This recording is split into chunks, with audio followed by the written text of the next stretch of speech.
Last week we did Om Apyayantu Mamangani, remember? So, we're going to go through another round before we get into the rest of the meaning of that amazing prayer.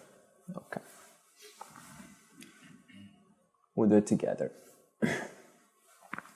Om Apyayantu Mamangani Vak Pranaschakshu Shrotramadho Balamindriyani Cha Sarvani Sarvam Brahma Upanishadam Maham Brahma Nirakuryam Mama Brahma Nirakarot Anirakaranam Astva Nirakaranam Me Astu Tadatmani Nirateya Upanishatsu Dharmaste Mayi Santu Te Mayi Santu Om Shanti Shanti Shanti. Okay, so would anyone like to revise if something has perhaps been worthy of mentioning from last week, of discussing the first line of Vak Pranaha Chakshuhu and Shrotram, that is how to use our Balam capacity to make the best use of these faculties, that is our speech, our prana, our eyes, and our Shrotram, our ears. Does anyone have any questions or opinions? I'm actually new to this. This is my first time I'm attending. So how many have you already taken up these classes? This is the fourth one. Fourth one. Yeah. For catch up, you can still see the videos because even now we're recording. So that would be a good idea to have a maintenance of the thread of the conversation. Okay. So I have a small thing to share based on what we discussed last week. Just all the 3 ways of communication. 4 ways. 4 ways. Yeah.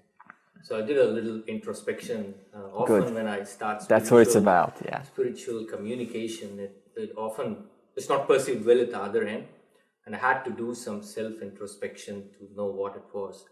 And as I was doing that, I found that maybe I didn't know how to say things in a manner that wouldn't confront others. Yeah. And then after a few self-introspection sessions, I thought that maybe I don't have enough knowledge. Maybe this knowledge is the one that needs to be perceived well, so that it can be communicated with others in a way that they can perceive it too. Yeah, and that's what it's about, is that in Vedanta we have 3 stages, and the second stage is Mananam. Mananam is using what we have heard in the first stage, which is Shravana, which is listening, and then in the light of the knowledge that we have received in the class, we inquire our day-to-day experience in the light of the knowledge. And this is really a common sense process for anything. You go and learn mathematics or you go and learn science, and then based on the knowledge of what you have learned in the first stage, Shravana, you then reflect, as you say, that knowledge in the light. Your experience gets reflected in the light of what you have heard. That is, now we have a reference point as to what to base our communication on. So you see how it's about first listening, and then we can inquire based on our day-to-day experience, and then we can take that, and then we can say, have I practiced satyam vadam, truthful speaking? Have I courageously said what needs to be said without holding back? Have I practiced sarutam vadam? Have I investigated into the depth of the subject matter before I spoke? Have I practiced priyam vadam? That is, have I utilized appropriate timing and the right attitude, that is the right demeanor and the right pose to say what needs to be said? And have I practiced hitam vadam? That is, has this conversation between us led to some educational learning, as opposed to just chit-chat, which is very common in a conversation. Yeah, so now we have a reference point to base our experience, day-to-day experiences against, that is, against these 4 communication standards. Yeah, and these 4 communication standards are the embodiment of all of the communication courses that really happen today in terms of how to come across direct and how to express yourself authentically, whether it's in an intimate relationship or with a colleague, with a partner, with a boss or an employee. Yeah, so it's a very important teaching because it's the basis upon which all of your day-to-day experiences are resting on. That is, see, we cannot get away from not communicating. We're always communicating, right? So you can see why we're bringing this first before we get into the teachings. Yeah. Okay. So I also mentioned about second stage. I haven't mentioned this before, but bringing in Shravanam. Okay. So Shravana, that is the stage of listening. So why do we need to listen? The reason is because when we come into the class, we usually have our own ideas about how things are and how things are not, based on what we've picked up elsewhere. You know what I mean? That is, we purchased spiritual ideas from other books, and there's no communication standard, because for somebody, consciousness means one thing, for someone else, consciousness means totally something else. So that is why we listen, to bring us to the same standard, a line of standard, before we can start using self, Brahman, Atman, existence. So that is why we need to listen and just have faith in the scriptures, which remain unchanged for thousands of years, because they've set the standard upon which we can base our knowledge on. And we'll get deeper into where the Upanishads, what's the authenticity of the Upanishads. And the second is, after Shravana, listening, comes Manana. That's the second stage. So that means, as I said, now that I have acquired sufficient or adequate information, what do I do with it? And the answer is, I inquire. I inquire, that is, my existence, my day-to-day experience in the light of Vedanta, in the light of the knowledge gained in Vedanta. So that's the second stage. And that second stage can take up to 15 years. That's right, 1-5. So you can see we're being very realistic. This isn't something that we come into the class and then we hear knowledge and then we expect to, know that I am the whole. This is a lifelong pursuit. So that's why we qualify you, because we know that people come in and then they think it's all just a quick, that's especially the Westerners, we have that attitude. And we expect to come out and then everything's fine. It doesn't work like that. It's a day-to-day, moment-to-moment commitment, devotion. And that's what Arjuna is. He is the Lord's #1 devotee. That's what Arjuna is. And therefore Arjuna succeeds in realizing his nature as one, because he did not, he listened to Krishna, Krishna being the symbol of the embodiment of the whole. So therefore, Mananam is the second stage, which is about 15 years. And the second and the third stage, so what happens in Mananam, now that we have acquired knowledge in stage 1, is one understands I am the self, that is, I am the whole. But there's still unhappiness. I'm still not satisfied with the world. I'm still not happy with myself, my body, my self-esteem. I'm not unhappy with other teachings. You know that one? That's very common. So for that reason, we need to get into the third stage, which is Nididhyasanam, and that is where the self-knowledge has not destroyed ignorance. That's where I am yet to remain, to destroy those residues, those yet unresolved issues. And that's where you can go back into personal development and, do your energy exercises and whatever else. Because see, what happens is, even though we acquire this knowledge, I'm the self, there's still hardwired patterns, and it usually comes from our childhood, from our parents, and you cannot blame them either, because they've also acquired it from their parents. So these hardwired patterns still cause us to not be happy with our information, what we know. So therefore we have the third stage, Nididhyasanam, which can go on for the rest of your life. And it usually does. You don't hear this in the spiritual world, do you? You know why? As soon as, let's say, one of those popular 10,000 followers, I wish I could mention names, but it's just not cool, right? If they say to you that this takes up to 15 or 30 years of effort, like realistically, guess what happens? Nobody comes back. No business. No popularity. In other words, maybe they're not, but they're dependent on the numbers because it's easy to share the high teachings. It's easy to say you're consciousness, you're infinite, you're eternal. Everyone wants to hear that, right? So everyone comes back to get high and then go back into the world. But we don't do that. We take you from step one, that is addressing the jiva, that is the person who you are, your psychology, and then we get into the self, where you're primed, you're ready to understand and hold that knowledge without it coming out, that is unwrapping itself as soon as you go back into the real world. You see, so therefore there's a preparation process, and that's what we're doing now in part one, preparing. Okay, so the second, last week I said, so now what is the highest use of putting our vak pranaha, chakshuhu, and shrotram use into? That is the purpose to come to earth and to, do good, make people happy, create world peace, and then, have a really nice positive character, and then just die and disappear? It depends. It depends if you're a samsari. That means if you are a worldly type, that is, if the world is important to you, then the world is important to you, then we cannot get across to you. Because the world is important to you. That is, you have family, you have certain accomplishments, you have certain pursuits, and they're all yet to be fully investigated and inquired into. And that can take a whole lifetime, couldn't it? Because there's so much variety in the world, isn't there?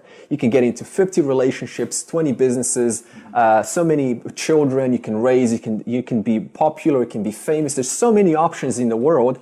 And if you add all those times together as segments, they end up into what? 5 years gone into master's degree, 5 years gone into PhD, 5 years gone into specializing. By the time you're 60, all the Shakti is gone. Now, all the intellect's gone. So now I have no reason to inquire because I want to take a break. I've done a good round of my life. Now all I want to do is take a rest. So there's no resting here, you see? So that's why we're bringing this forward to you now, the earlier the better, because a lot of us think that, I'm just going to do this when I'm 60 so I can just enjoy myself. You can do that. It's fine. But the problem is by then the condition of the world and the attachments to the world will be so strong that it's going to be 10 times harder to detach yourself than today. You see? So we started early. And we're going to tell you why, because I know how the ego thinks. It's tuned into a channel called WIIFM. You know what that means? What's in it for me? It's constantly listening to that radio channel. So we have to talk to the ego so that you stick around. That is, you don't go flying off back into the world. And we will do that when we investigate the rest of the lines. Okay, so the Upanishad says, no. Okay, as I said, yes, you can pursue the worldly. But Upanishad says, no, that is not the highest use of my use of my speech, my prana, my eyes, and my ears. And the Upanishad says, the highest use is sarvam brahma Upanishadam. That's the next line after we've done the vak pranaha chakshuhu shrotram. So the highest use is sarvam brahma Upanishadam. So what does this mean? That's the line. So we're now investigating this line, and that symbol is just a symbol of the self, of Brahman, just so we know as a reference point. Okay, so what does sarvam brahma mean? Sarvam means in Sanskrit means everything, and Brahman means the whole. In other words, the highest use in which I can place my attention on this body is the whole. That is to understand that I am the whole, and nothing is excluded from that whole. So let me ask you a question now. If you think that you are apart from the whole, does the word whole still hold up? Yes. No. Because now it's not the whole, it's now incomplete. You're missing out of the whole. You see, so whole cannot exclude anything because the whole means the whole. That means everything is excluded, everything is included, nothing is excluded. You understand? Okay. So, and therefore, the problem, of course, is as soon as we open our eyes, our senses, where Upanishad says sarvam brahma, everything is one, Brahman means one, whole, we open our eyes and we see what? We see many. We see many bodies, we see difference, we see all sorts of varieties, and so therefore we get tricked into believing, therefore I must be separate, I must be apart from the whole, I must be a whole of myself, and that over there must be a whole of itself. When Upanishad says sarvam, everything is Brahman. That means what? We just said a second ago, I asked you a question, are you apart from the whole? And the answer was? No, the answer is not. Because if you're apart from the whole, then how could you understand, how could we have this conversation? For example, okay, put your hand up if you like to suffer. You want to suffer. You think that suffering is okay. Depending on the results. Depending on, okay. But in general population, who wants to get hurt? Like who wants to be hurt or have pain? No one. So that right there reveals that we therefore must be part of the same whole, because we all resonate with the same understanding. And if I ask you also another question, put your hand up if, now listen to this question, it's important. Put your hand up if you want to depend on objects, that means anything other than you, for your happiness. That means you want to depend on something else to be happy. $50, whichever hand goes up. $1 million. Huh? No, it almost sounds, something sounds off. Huh? For $1 million? It sounds off to say that I want to depend on something else, doesn't it? Because we inherently understand, without even knowing until we investigate, that we are the whole, and the whole does not depend on anything because it doesn't exclude anything. You see? So, even though I open my eyes, my ears, I see many, I hear many, despite Upanishads saying sarvam brahma, there everything is the whole. So now, how do we resolve what Upanishads is saying? Okay, and that will be answered in the later statements. And for now, just so we haven't missed anything. Okay, so now if everything is the whole, that means what? Whole means what? Brahman. That means you are. I'm Brahman. Brahman. Huh? We just said you're the whole. And you're not apart from the whole. And Brahman means the whole. That means you already are Brahman, the whole. That is Satya, the self. So when we speak of the self, I will include different words for a reason, like awareness, self, existence, Brahman, the whole. The reason we include synonymous words is because if you go off running and start reading a book and you read about the self or consciousness, and you'll say, well, then Andre hasn't mentioned these words. So it's my job to let you know which words are synonymous, so that because we hear a lot of different words. So now we know that certain words have an equal meaning. Existence, Brahman, self, consciousness, awareness, the whole. Okay, and I'll interchange these words because for some of us, consciousness means a little bit more than the self, or awareness means a lot more than Brahman, and vice versa. So I'll appeal to all of the whole market. Okay. So let's get back to the inquiry. If I am Brahman, if you are the whole, then how does it make sense to try to experience the whole? Kundalini, raise your Kundalini, some ecstatic plant experiences in the hopes to experience the whole. You need to elevate your senses to a point where you can see it. Seeing the whole, if I'm already the whole. In other words, what is there to see or to know or to experience if I am already Brahman? You see where the problem comes with the yogi teachings? where what? Even they make a mistake. In fact, we have so many translations of the Upanishads, and what they're saying is they translate these Upanishads and they put it in the form of an experiential enlightenment.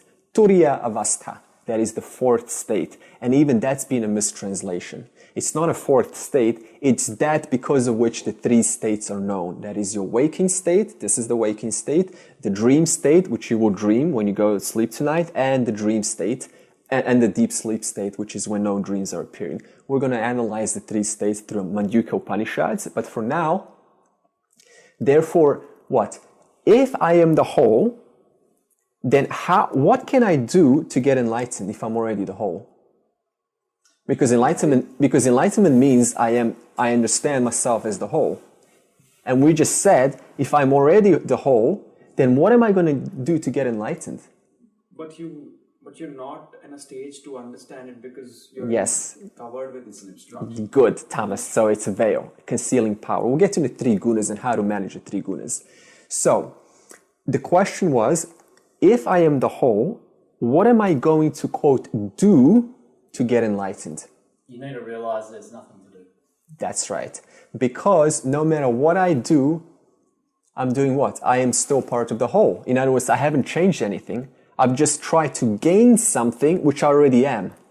In other words, the only solution is to gain knowledge of Brahman. That I am, where is this? That I am already Brahman. Is that here? And that is to only access to Brahman is self-knowledge.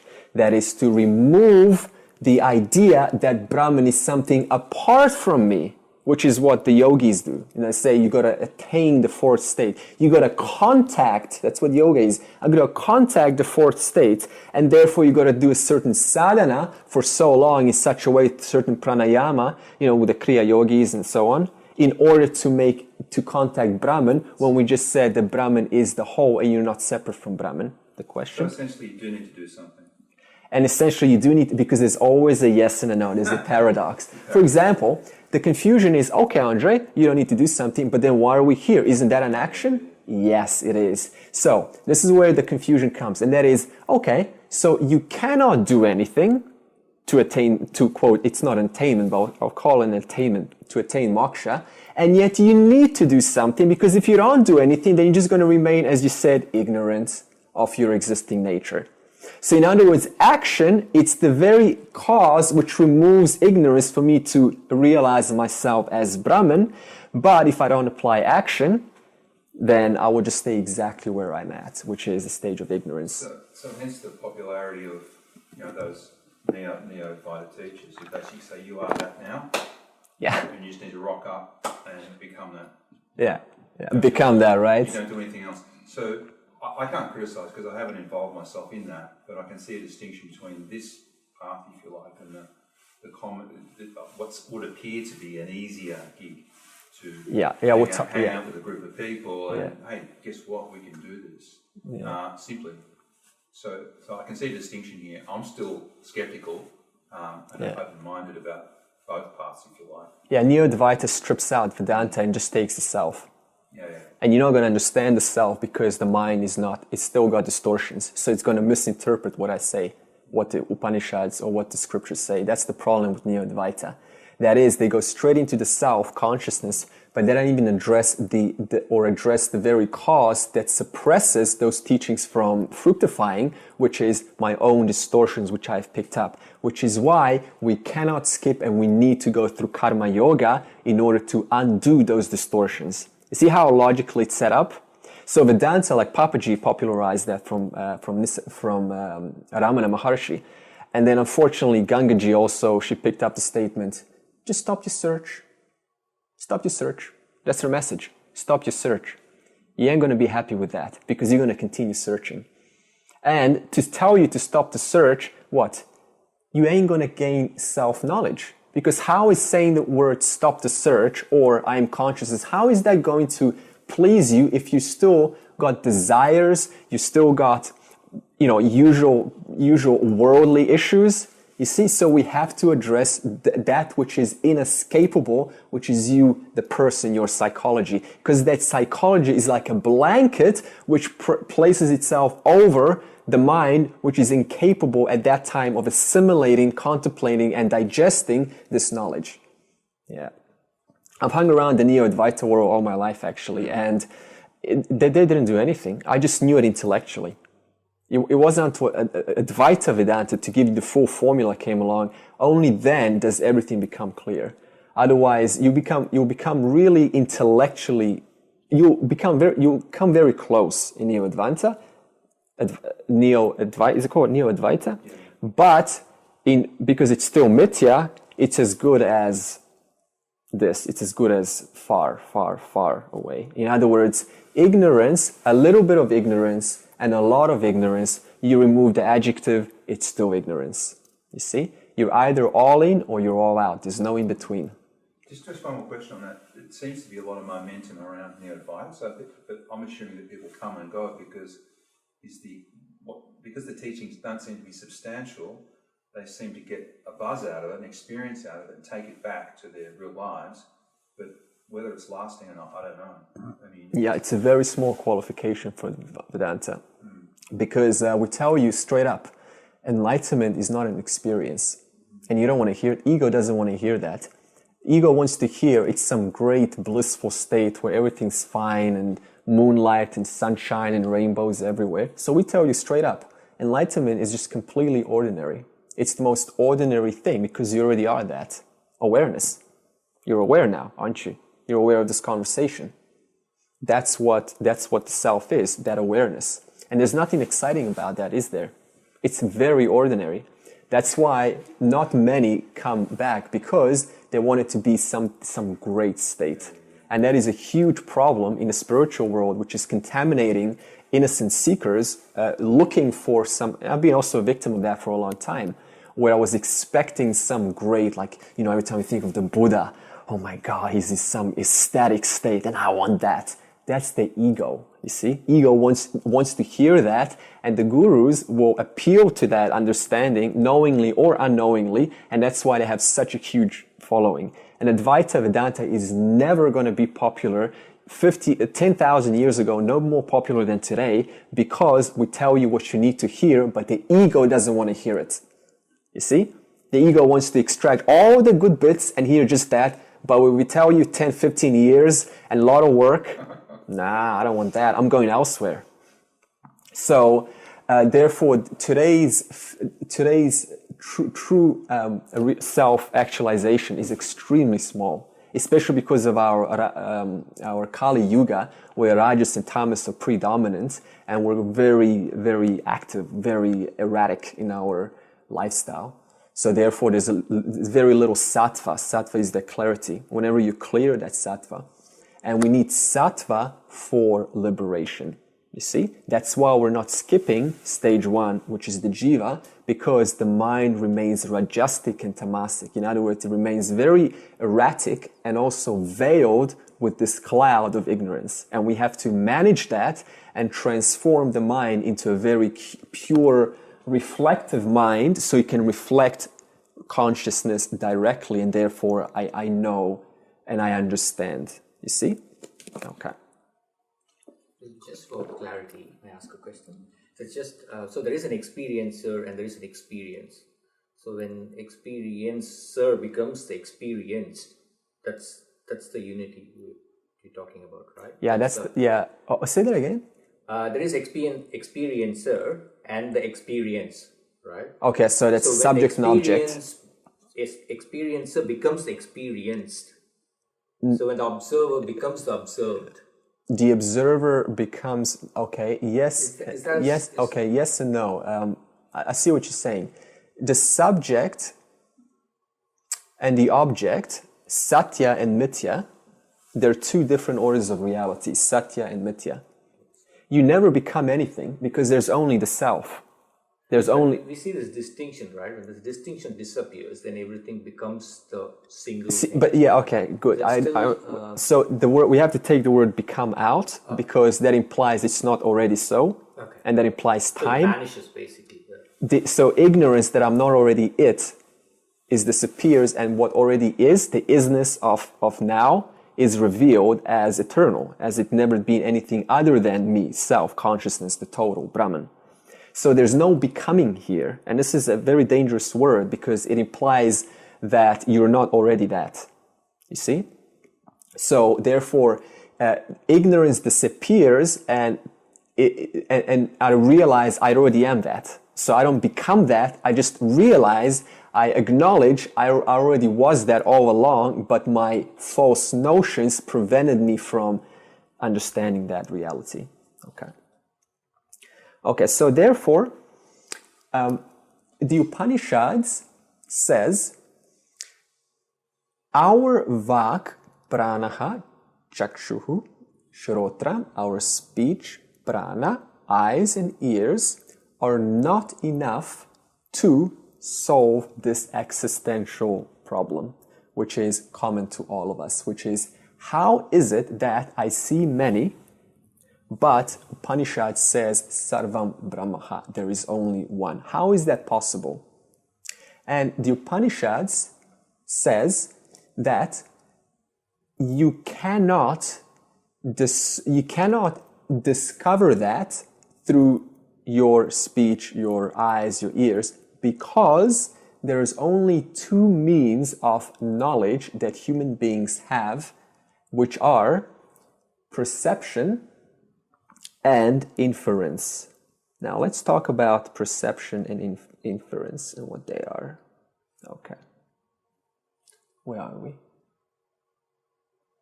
So, perception. What is this? Okay, a laser pointer. Okay. So, okay, we're still looking at a laser pointer. How do you know that? I mean, what gives you that ability to know that this is a laser pointer? Memory? Yeah, just direct perception. You see it with your eyes. If it was a sound, then your ears would be active. If it was a taste, your tongue would be active. In other words, that's called direct perception. You see? It's very simple. You just, there it is, I see it. Now, you understand what direct perception is now? Okay, so that's a little picture here. It's direct knowledge of objects, and it's picked up, or it's the data is inputted through the five senses. You see how there's a diagram here? There's 5 elements: space, air, fire, water, earth. That's the gross. That means everything in the universe is made of these 5 elements. Now you say, well, how is this made out of, these 5 elements? Well, just remember, the miners dug up this from the earth. All of our stuff comes from the earth. And the earth certainly has fire. It came from lava, from molten rock.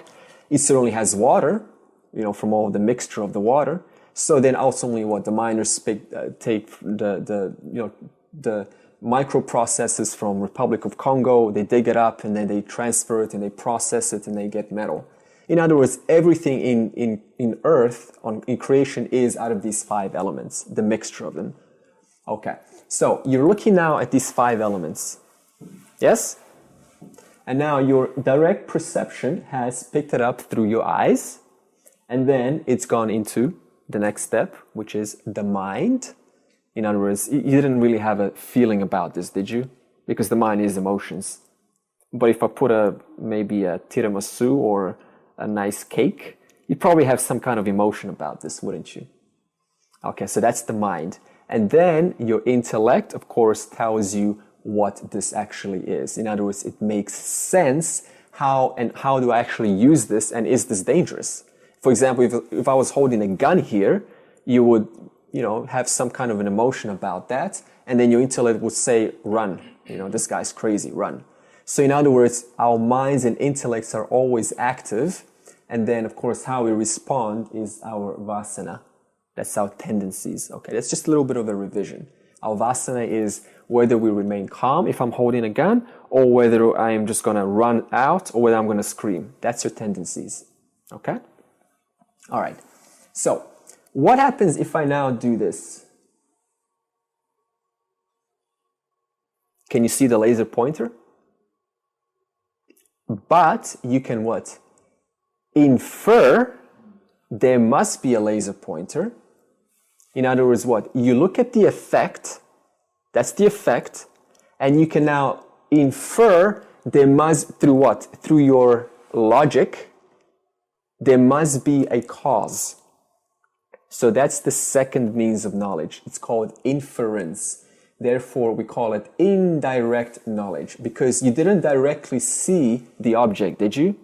You saw the effect of the object, but then you used your logic based on your intellect and you traced it back to what could be the potential cause of this effect. And you inferred and you said the laser pointer. So it's the same thing with, for example, if we're all having a picnic now and not too far, we see smoke coming. And we do what? We don't see the fire, but we all run as if we saw the fire. In other words, we act no different as if we saw it through direct perception, because we inferred where there's smoke, even though we don't see the fire, there must be fire therefore, you see? And even the Bushmen, the old tribes, they used same perception and inference. For example, you saw in the movies when they look at a broken straw, the grass, you know, like the deer is walking through the grass and they see the broken grass, and they look at that grass and they infer which way the deer went. In other words, these two means of knowledge is all that we human beings have to discover or discern any kind of information. All the scientists' knowledge of black holes and supernovas and galaxies and your psychology about others and everything else comes from these two means of direct perception or inference. Any questions? Okay. We have another nice example here. Let's say you're sleeping and you wake up and you see a rainbow. It means what? You can infer it must have rained. See? So we use this all the time. Now, let's go back to the original statement before we introduce perception and inference. And I said, Upanishad says you cannot know or understand sarvam brahma through these two means. Why?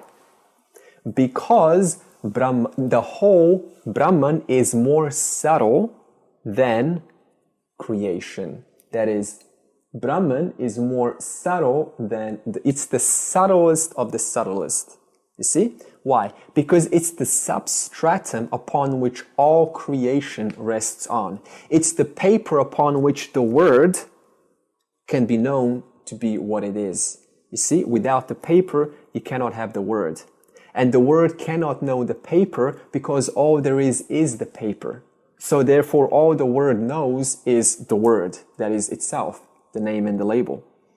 Okay? Now, because Brahman pervades everything, that is the self, consciousness pervades everything, therefore, it even pervades what? The faculties of knowledge and perception, which is why these two faculties fail to understand sarvam brahma. And for that reason, we cannot call Upanishads science, because if the Upanishads were science, we wouldn't need the Upanishads. Science would be able to figure it out, and we could just throw the scriptures away.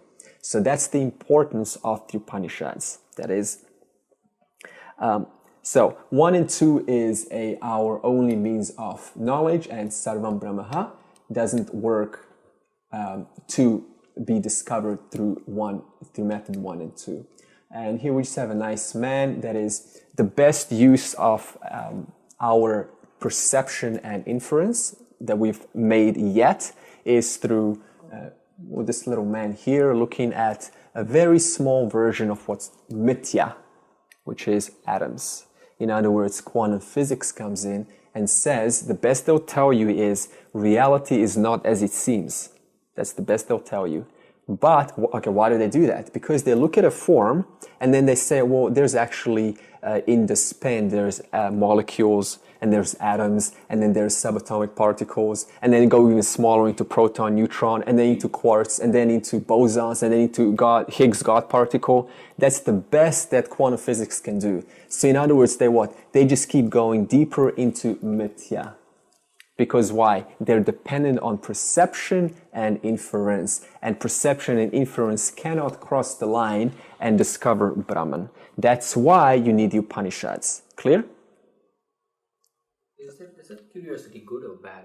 What's this? The curiosity to discover, like for scientists, for science discoveries and stuff. Is that good or bad? Yeah, it's fantastic. For example, we're using science technology now to learn. So in other words, See, there's three main types of people. There's politicians, economists, and scientists.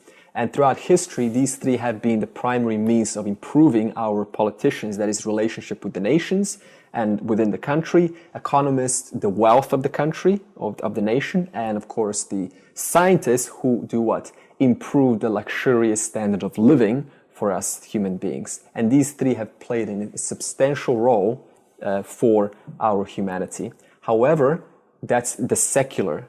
We're talking about the sacred, that is the spirit. They're talking about how to improve mithya, how to improve the world. We're talking how to get out of samsara. Okay. So in other words, the answer to your question is both are valid. For example, we had the medieval ages in Europe, and that's the ages where, was it 1600, 1500? Where there was great perpetuating knowledge of Christ, of Christianity and Catholicism. However, it was a medieval age. Why? Because they completely neglected the secular, the scientific. In other words, they were living in just terrible conditions, diseases like what's called the black, huh? Plague. The Black Plague. And it was prevalent everywhere because they neglected the science. So these two have to be done in order. And Vedanta, the Vedantic way of living, by the way, is very clear. We say, live dynamically plus keep your eye on me. That is, keep your eye on consciousness. And Krishna says it very beautifully. He says, a heart that knows no other, keep your eye on me alone, and I will take care of your getting and keeping. That means a heart that knows no otherness means what? That doesn't know anything other than itself. That's Advaita. That's a statement of non-duality.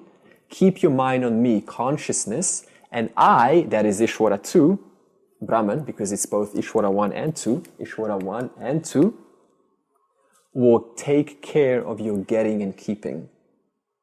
Okay? So Vedantic view is very simple.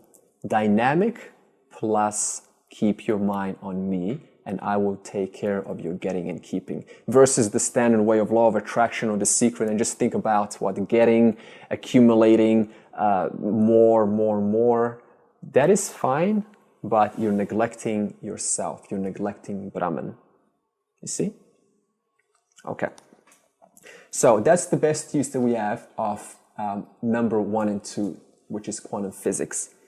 So now, the question arises, what is the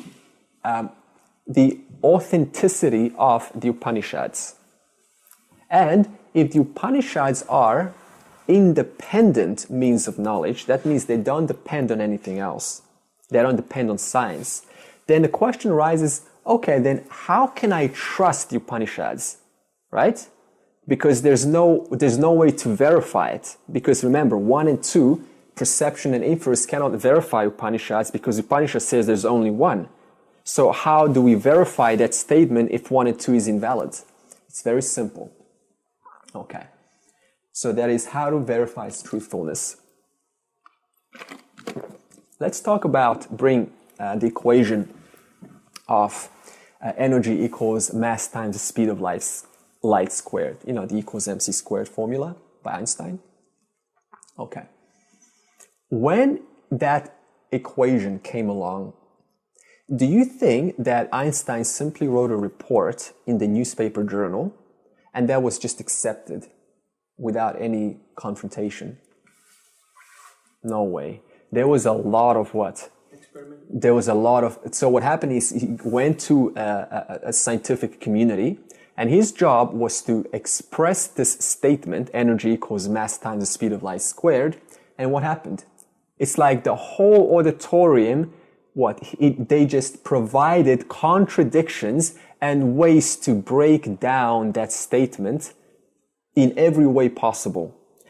And what did he have to do? He had to provide a reasoning or a capacity that holds up to every single contradiction brought forward by an alternative view or alternative point of view. And what happened is at the end, nobody could break down this equation. In other words, what? People used their capacity of rationalization, which we all have. That is our logic. You see? our ability to assess whether something is right or wrong. And we all have it. And that ability is your primary friend to realize sarvam brahma. Because, as I said from session 2, your intellect is what? Is where discrimination happens. Your intellect is where you apply logic, where you assess these statements, which is why I said you need a very good intellect. And you see how it's yellow? That means it's sattvic. So now, so the answer goes to Gareth. The answer goes to Gareth is, how does Neo-Advaita compare to Advaita Vedanta? And that is, if your mind is what? If your intellect is rajasic tamasic, then you're not going to have a good discriminating capability. Your rationale, your logical capability is going to be so small that it will be impossible to understand or to inquire. You don't hear this in the spiritual world, do you? You just hear, just ask, who am I, what am I, close your eyes and wait for the answer. That does suggest that moksha favours people who have strong intellects, or their rajas or their tamas is resolved. Which is it? I mean, if you're going to obtain enlightenment and you're going to work your way through testing the capacity of reasoning of Vedanta, yeah, that implies a strong intellect or yes, a capacity for it. Capacity, yeah. So what happens if people are not strong intellects? They wait another series of lifetimes? Yeah. Or? Yeah, in other words, they need to exercise their intellect because, see, only human beings can realize Brahman. Animals can't do that because their intellect is insufficient. And they have a mind, they have emotions, but emotions is not enough. If you're emotional, you're not going to be contemplating on the self, are you? You're going to be contemplating on the expression of the emotion that's occurring in any one moment.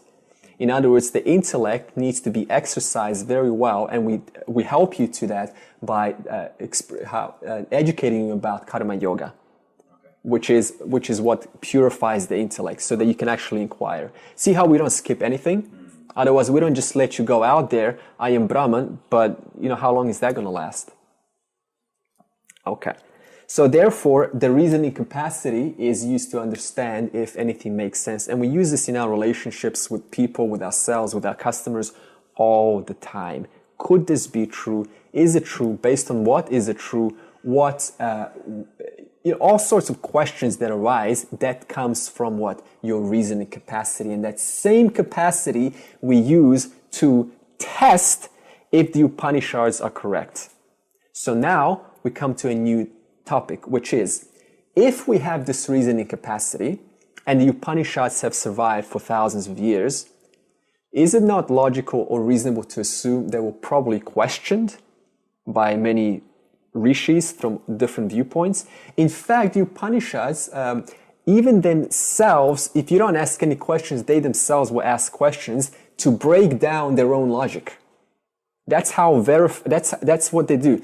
For example, Shankaracharya, his commentaries are brilliant. So what he did is used to have dialectics with other traditions like Buddhists and all that. And he tried to bring forward an argument, and he invited others to break down his argument. So now he took a statement from the Upanishads and he said, bring whatever wisdom you have, whatever knowledge from Taoism, Buddhism, all sorts of traditions, and break it down. And nobody could do that. And that's why the Upanishads survived for thousands of years, because they are unbreakable by their virtue of their logic. And the Upanishad says very simple, and we did this in the Purna Madam, which we will do at the end. And that is, there is only the whole here, and that whole I am. That's the summary of the Upanishads. That is, I am not separate from that whole. And that whole cannot be realized through perception and inference. It can only be realized through the statements in the Upanishads. Okay. Now, how? We will investigate that. That's what the teaching is about, how to realize that. Okay. So, that is your logic. And okay, so now the statement arrives is, why is it that most of us do not even arrive to sarvam brahma? That is, we don't even arrive to pursuing Brahman. Why is that? We're busy with our own work, or our own desires. That's right. In other words, because Maya is so enticing, alluring, delicious, succulent, juicy, tempting, enticing, seductive, that we spend our whole lives pursuing different versions of Maya, that is, different versions of all of the things that we can experience. So for that reason, as I said earlier on, we spend so much time in Maya, never really pursuing the whole. Would you call that the vasanas in this context? Yeah, and those vasanas get cleared out by karma yoga, which is a huge part of this program. So, can I say something? Yeah. So, what are you suggesting? You mean I have to break all my bonds and relations so that I can free myself from all the obligations I have and I can pursue this knowledge? Okay, so we say that we're going to arrive to the statement Maham. It's going to say that yes, you need to do that, but no at the same time, because we all have worldly duties, we all have worldly pursuits, and we cannot just get rid of them. We need to we have to translate them. We have to channel those desires into something more productive. In other words, if let's say a man that just is very passionate about making money, for example. Now, we're saying nothing's wrong with that, but you need to know if you're after moksha, you need to take that energy, that desire, and need to channel it into something that is of a holistic nature. Because if a man is just making money or a woman is just, for herself, whatever it is, just very kind of selfish, does that contradict wholeness? Yes. Yes, it does, because it's just for me. But the wholeness means everything. So karma yoga, therefore, means you do exactly what you do now, but you change your attitude in line or in correlation with thinking about the whole. You see? So that means a janitor is no more or less blessed or lucky than a CEO of a company. It depends on how your attitude is.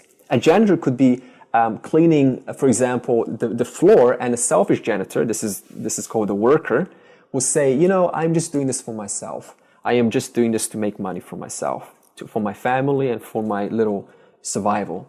So that is that's a first, we call that a worker. And most of us in the world are actually in that category. The second category is a laborer. A laborer is somebody, let's keep with the janitor, is no longer thinking about just him. He's thinking about the community, that is the company. And the thinking of a laborer is, if I keep the floor clean, it's going to keep employees happy, and that's also going to cause the company to continue, and that's going to give me a job for a lot longer, and everyone's going to be happy. People are going to do better work when they sit down in the office because they haven't seen all the filth. In other words, the laborer is thinking about the whole, but it's still based on WIIFM. What's in it for me? There's still an agenda there. And finally, the third version is a yogi, and this is a perfected person. That is one who is not thinking about himself nor the whole. They just love what they do because their likes and dislikes have been neutralized. You see? That is like, for example, Gandhi. It wasn't an agenda. It wasn't not an agenda. It was just a duty. It's just, I need to do what I need to do. It's not about me. It's not about the whole. I'm just doing as an expression of the divine, as an expression of Ishvara. You see? So we want to arrive to the yogi, and that's what karma yoga is. You neutralize your likes and dislikes, so we stop thinking selfishly, and we stop thinking about the whole from a selfish point of view, but we start simply loving what we do because it is all what? Brahman. In other words, it's all being done for me. Consciousness, Ishvara. You see how the attitude changes? So that's the answer to your question. Okay. Now we got Maham Brahma Nirakuryat. Nirakuryam. That's the next line after the previous. So, what does this mean? Ma aham, that's sandhi. Ma aham, when you put it together, it's ma aham. Ma aham Brahma Nirakuryam. Nirakuryam is reject, or not reject. In other words, may aham means I, may I not reject Brahman. You see how that little fella is putting a hand to Brahman? Now, the danger of using pictures is it implies duality. It implies as if this person is separate from Brahman. So I'll mention that once in a while so we don't think that there's two, because that's Advaita. So, but for the sake of limitation of mithya, see, it's always duality here. So we have no choice but to use two. Okay, so may I not reject Brahman. So, in other words, let me, this is going to answer your question even further. Let me, despite my pursuits of worldly pursuits, let me, amidst that, not reject Brahman. That means you can continue doing whatever you want to do, but do not reject Brahman. Why? Okay, so now let's talk about WIIFM. What's in it for me? Why should we pursue Brahman? What's in it for you? Like, what are you going to get out of it? That's a fair question. You lose all your suffering. Yeah. Okay, so pursuit of Brahman. Why? Okay, let's ask a question. $2 million prize. Who wants to be partial versus the whole? Huh? Who wants to be the whole? All hands go up. We cannot help but to say what we inherently recognize, despite not knowing why we necessarily know that. You see, who doesn't want to be the whole? That means nothing is excluded. That means if I am the whole, that means nothing can add anything onto me. That means whether you say you love me or hate me, it doesn't change me. It doesn't affect me because I am the whole. But from a lack of wholeness, I depend on the world to give me a little bit of wholeness, that is in terms of happiness or approval, acknowledgement, to say something according to my likes and dislikes. You see? So I asked the question at the beginning, who wants to be partial? And then no hands go up. Who wants to be the whole? All hands go up. Now I also asked, who wants to depend on objects for their happiness? Put 1 billion people, no hands go up. But here's a question. Whose ever hand doesn't go up this time will get $50. Who is dependent on one or more objects right now for their happiness? You see? In other words, if it's not the world, then it's the body, it's the health. I want a good health, so I go exercise for family, for children, for money, for security, for a healthy mom, dad, for good relationship with people, some kind of power, some kind of fame, some kind of status. Even small things like knowledge. You know that one? Addiction to knowledge. I need to remain knowledgeable in order to feel happy. That's a big one in the spiritual world. Yeah. So, isn't that funny? We all recognize inherently we don't want to depend on objects for our happiness, and yet we all depend on objects for our happiness. Welcome to Maya. See how Maya reverses the relationship and makes the self into an object? So you end up chasing the self as if it's something other than you. Okay, so we need to reverse that I, the word I, back to the original self. That's what we're doing. Okay, and permanent satisfaction, of course, that's the benefit of moksha. Now, why do we have a fat Buddha?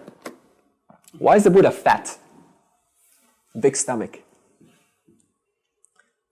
Doesn't exercise. Huh? It's too much. It doesn't exercise, right? Okay. When you are full, when you're completely full, and you had a wonderful meal, would you be attracted despite offering you a sumptuous meal, that is a very beautiful king, queen size meal, would you have any attraction or desire to consume that meal if you're completely full? No. So the symbolism is same with Ganesha. They have a fat stomach, so they're completely full, and that's why it is always laughing, because when you're full, when you're the whole, you have no desire for anything because you are full. And I could offer you love, I could offer you a relationship, I could offer you status, fame, power, whatever it is. You're just not motivated to have any of it because you're full. So that's the benefit of moksha, fullness. That's why it's not fat.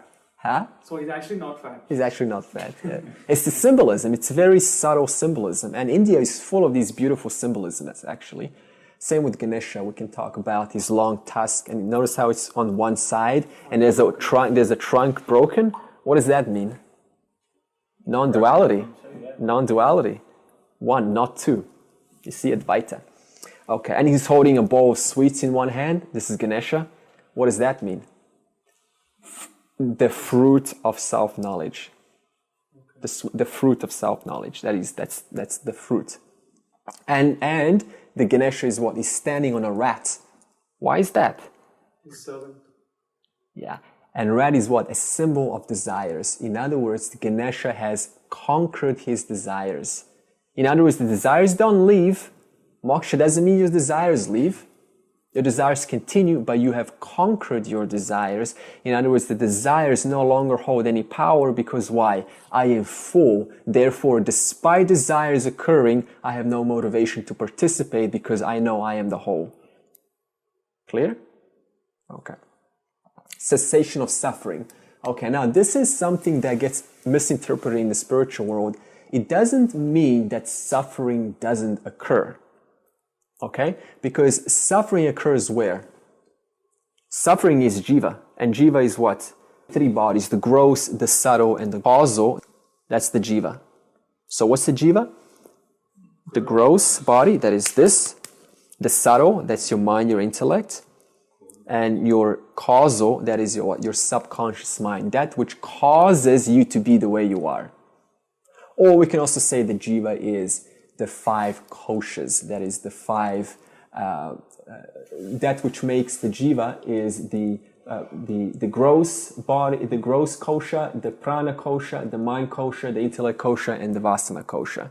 So whichever way you look at it, we can just simplify it as the jiva means the three bodies, the gross body, subtle body, and the causal body. So that means what? Suffering occurs where? In the jiva. Now, and the self is what? It's a different order of reality.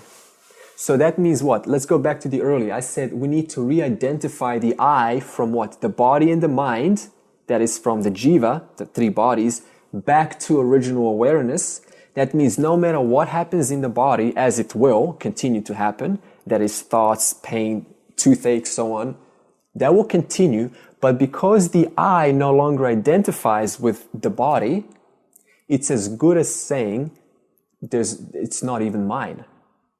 Because why? Before it was mine. So I owned it. I owned the pain. So it was painful. But now that pain is as good as saying it's somebody else's pain. Because this body is no different to me than your body. It's just a body. It's not my body. I am that which is aware of the body. You see? So therefore we say cessation of suffering means the suffering continues, but it's no longer identified with me. Therefore, it's cessation of suffering. Okay? And then it removes ignorance. And what is the definition of ignorance in one short line? I am limited. That's how we feel as human beings. Limited. Whatever we have, however much power or success we attain, or a good life we have, there's an inherent voice that's always whispering, I am limited. I am not good enough. I am small. I could be more. This is not good enough. I am insecure. I have low self-esteem. I don't have any, I don't belong, and I want to be loved, and I want to love. The Buddhists put it in a very nice way. they say the two only causes for suffering, cessation of suffering, the only two causes of suffering are I want to love or I have a yearning to be loved. That's it. That underlies all of our suffering. Some of us in relationships don't need to feel loved. We're completely fine. But we still have a need to love somebody else. They're the same side of they're the same thing. Whether you want to love or have a yearning to be loved, they're exactly the same foundations which cause suffering. Okay, so we need to get rid of that because that belongs to the jiva, not me, consciousness. I am that which is aware of that, but it doesn't belong to me because it's a different order of reality. That's mithya. Understand? Okay. And reiterating the first statement, we said it doesn't, knowing Brahman doesn't give you an experience of Brahman. Why? Because you already are that. Are you aware of this right now? Of this satsang? Are you aware of this? Yeah, that awareness, I am. That awareness is consciousness. So therefore, how are you going to experience Brahman if you just acknowledge that you already have awareness? I heard it somewhere. It's like the teacher gives an example. So for an ignorant person, when he looks at the ocean, yeah, it looks blue. But when you give him the scientific reason why it is blue, saying that the sky is blue. Why the sky is blue is because it is a reflection of the blue color of the ocean, which is causing the sky to look blue. Okay, so right. So once you realize that the sky is not actually blue, it is only the reflection of the ocean. Yeah. Then you'll feel like then you'll know that why it is blue. Yeah. But it doesn't mean that the moment you realize the color will go off. You know that you just realized it. Yeah. But still, for you it is always blue. But you realize why is it blue.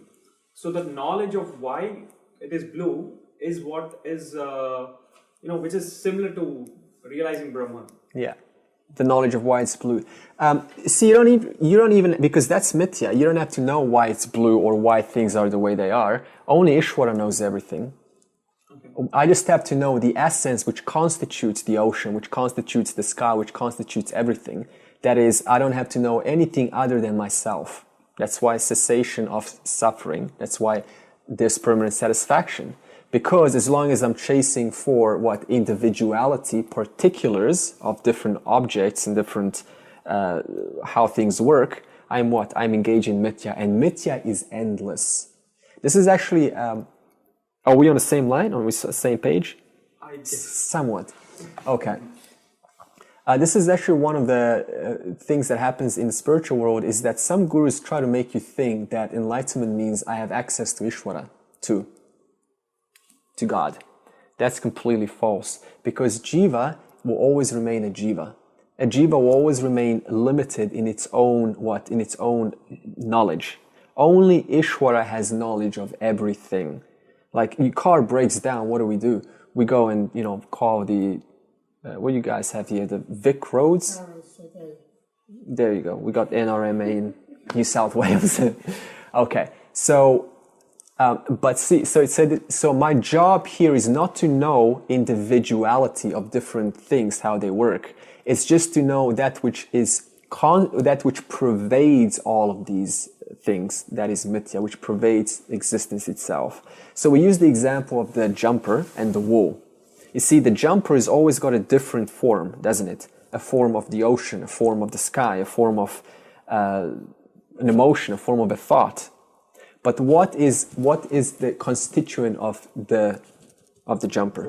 The wool. And so therefore I don't need to know the particulars of the jumper. I just have to know myself, which is the wool, which pervades everything, which is good as saying, therefore I know all, but not all as in particulars, all as in the entire existence, because that I am. Okay. So now, few even get to pursuing Brahman. Why? And we discussed because the world is very enticing with different offerings like a nice cake, intimacy, and we spend many years, end up the totality, and we lose our Shakti. We just die, and then we reincarnate until we realize that the highest purpose, as the Upanishads has been saying forever, is to realize Brahman. You see? So that's the importance of this knowledge. So I'm sharing this because we need to appeal to the ego. The ego's thinking there's better things out there. I don't need to be here. So see how hard it is. Actually, we have to constantly go against this pull back into Maya. Yeah, that's why Vedanta is not popular, because we don't give you any kind of good experience. We just tell you how it is. Yeah. Okay, so therefore, because of these things of Maya, Brahman gets neglected, and which is ultimately the ultimate satisfaction that we're all seeking. For example, if I ask you, would you rather have temporary satisfaction or permanent satisfaction? The answer is permanent satisfaction. And that's the benefit of sarvam brahma, which is revealed in the Upanishads, you see? And all of these, therefore, pursuits of the world, relationship, intimacy, money, power, whatever it is just an attempt to gain what I inherently understand myself to be wholeness. See, when we get into a relationship, we sort of have this general satisfaction. We have this temporary happiness, don't we? But then how long does that last? It's business back to usual very soon, isn't it? Or in other words, it's back to as things always were. So I'm still pursuing myself. The excitement is no more. Yeah, excitement. So it washes away. So we're not saying it's bad, it's just that it doesn't last. That's why it's very important to know what your goal is.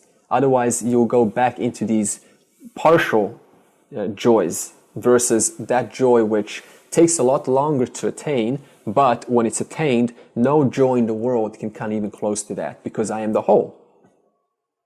Okay. And it doesn't mean to end your world pursuits, like some Buddhist traditions will say, to cut your hair and put on orange clothes and go to an ashram and give up your family life and get away from the world. That is, we don't necessarily agree with that, even though there's nothing wrong with that, because as Arjuna also wanted to do that when he was in the battlefield between the Kauravas and the Pandavas. He wanted to, remember, he gave up, his hopes were diminished because he realized that he has to fight. And he just put his bow down and sat down in the charioteer and asked, Krishna, teach me the whole, because Krishna is the embodiment of the whole. And he wanted to what? Just know about the whole without doing what he was meant to do, that is to pursue into the fight. That means there is no skipping. That's why Advaita, once, as we discussed, it fails in most cases. Because the person is chasing for the whole, the self, while they still haven't addressed primary issues like serving the whole in my actions. Why? Because Ishvara too has what? Given you everything that you value in life. Did you create anything in this world? No. You don't even create your own emotions. We just enjoy the emotions that appear in me, consciousness. In other words, everything you have and you value in this world, that is given to you by Ishvara. So that means what? Where is the logic of going into the world and pursuing individual parts of the world, which is what? Ishvara. Where is the logic in attaining of moksha, which is given to you by Ishvara? How am I going to gain moksha if I don't even pay attention to the very one, to Bhagavan, the one that gives me the bhaga, that is the blessing? How am I going to gain moksha if what? I am off elsewhere into the world? When it's the Bhagavan, the one that grants me or blesses me with the bhaga, with the blessing of the self-knowledge. You see why Karma Yoga is so important? Because Karma Yoga turns your mind 24/7 on that very principle, Ishvara too, who is going to what? Give you this moksha. which is the very principle that has been giving you everything since the day you were born, including all your emotions, your dreams, your hopes, your desires, your joys. Everything's being given to you by Ishvara. And what do we do in the world? We give the finger to Ishvara and we say, I want more. That's law of attraction, the secret. How to get more. In other words, what? I'm completely neglecting everything that I've already gotten, and I'm saying, please give me, I want more. How selfish is that? Yeah. So that's why we most fail, because we never pay attention on Bhagavan, the one that's going to bless me with self-knowledge. You see, the best you can do is just listen and contemplate. But that final reversal from the I, from the body, mind to the self, that is completely out of your hands. So my teacher, James, he says that grace is earned. That means, yes, you can do something, but by you doing something, let's say you accumulate good karma, and when you've proved or you've shown enough that you're interested in this, that's when you get blessed. You see, so it doesn't happen when we just kind of come once in a satsang, and then as soon as we're out there, the rest of the week we spend back into the world. 24/7. How can we dedicate ourselves completely like that? Karma Yoga, very easy. We'll teach you. So Krishna said... Can I ask a question? Quick question. So we don't create anything, right? But what does the intellect do? Does it create a thought to negate the Maya, or it does create something, right? I know we Jiva creates its own world, but it doesn't create the world on the total. See, because when you were born, the world was already provided. So obviously you didn't create the world. You didn't even create your parents. You didn't create the environment that you're put into. In other words, the Jiva has its, because each Jiva is like a mini Ishvara. That's why we can't create our own little world. That's called free will. Purushartha. We talked about that. Remember prarabdha, purushartha? Purushartha means self-effort. So that means the Jiva can create its own little world, but what? The whole world, even the world that a Jiva creates, even the constituents of that has been created by the intelligence of Ishvara. So that means what? I have an emotion or I have a joy. Did I actually cobble up that joy at some point in space, and I created the constituents of joy and peace? No. I just what? I show up and I suddenly have peace. And I go, oh, it's so wonderful. I have joy and I go, oh, I'm so happy. But I didn't create happiness. I didn't create peace. It's given to me. So therefore, we're what? Addressing that one, which is Bhagavan. We're acknowledging that one, the same one who is going to give moksha. Because that one is one that's beating your heart right now, doing your breathing, and doing the thinking for you. But it's my thoughts which I do it by myself. Sure. I think in my own terms. Yeah. So my thoughts are the reason why what I believe is there in my mind. Yeah. If I believe I'm happy, I'm happy. If I believe I'm not, whatever may be the reason, I still believe that I'm not happy. Yeah. But it might be ignorance or whatever. But I'm doing that action with my own judgment. You know what I'm saying? Yeah. But that is in my control. Nobody is doing that, right? Yeah. And who created okay, let's say, let's do this. What is 1 plus 1 plus 3? Okay, 6. 1 plus 5. Okay. So so that's your thought? No, that's what I learned. Okay, so you learned that. So in other words, that knowledge was given to you. The assessment, the ability to calculate, the ability to think, words were given to you. In other words, you just arrived and all of this stuff was given from elsewhere, and now we own it as if it's ours. So this is simply an understanding that everything I know is given to me by who? By Creator. I understand what you're saying, that is, it's mine, but remember, if you trace that back, you learned that at some point, didn't you? You learned language, even the words to communicate, we learned that from elsewhere.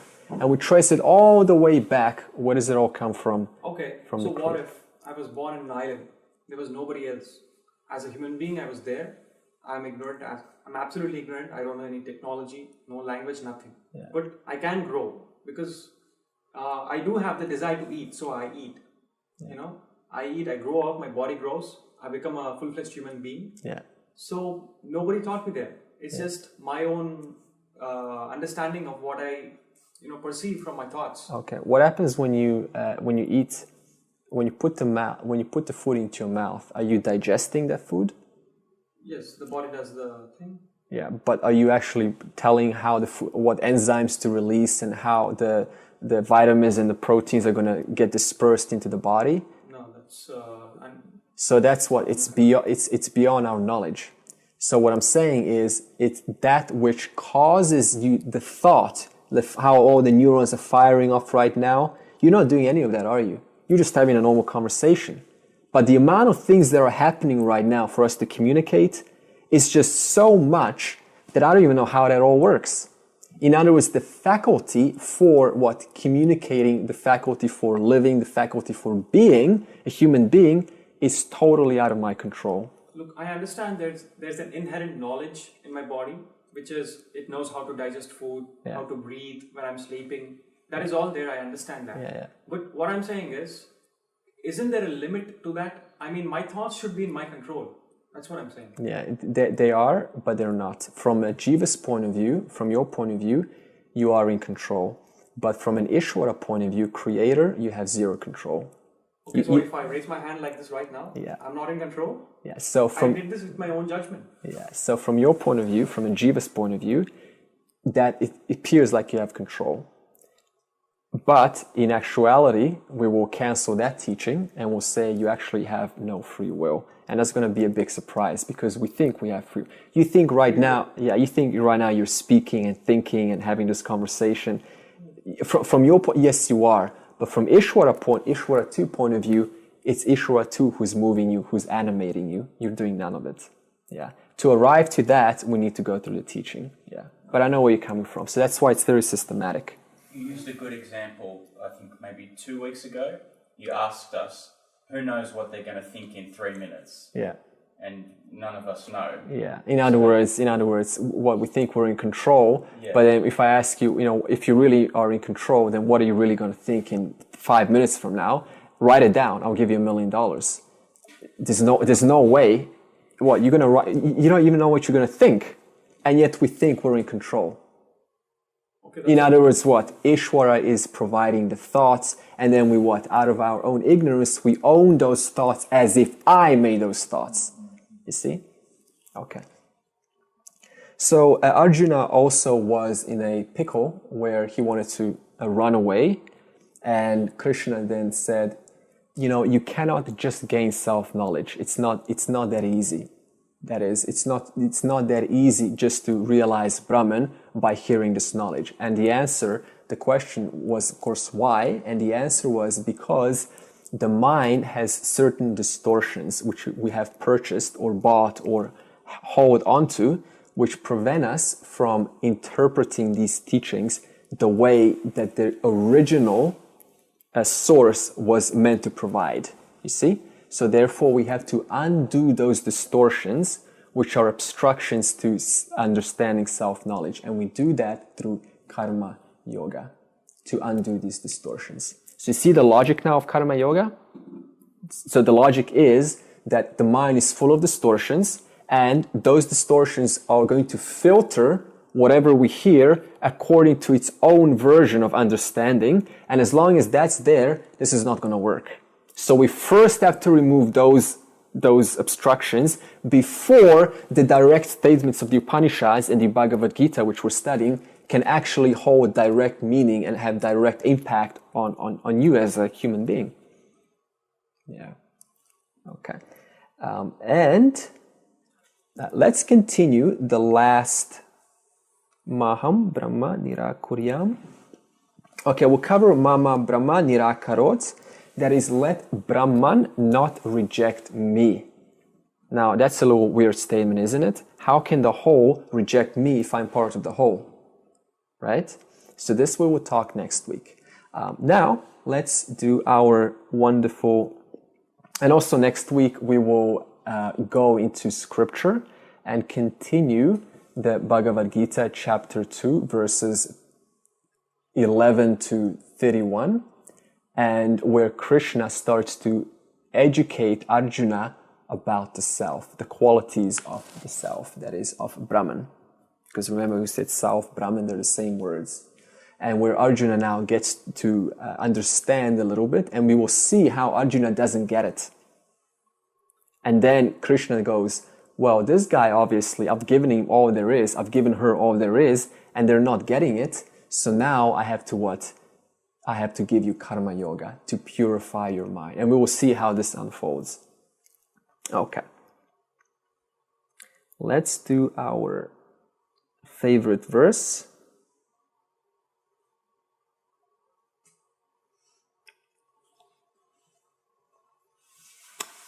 Three, two, one.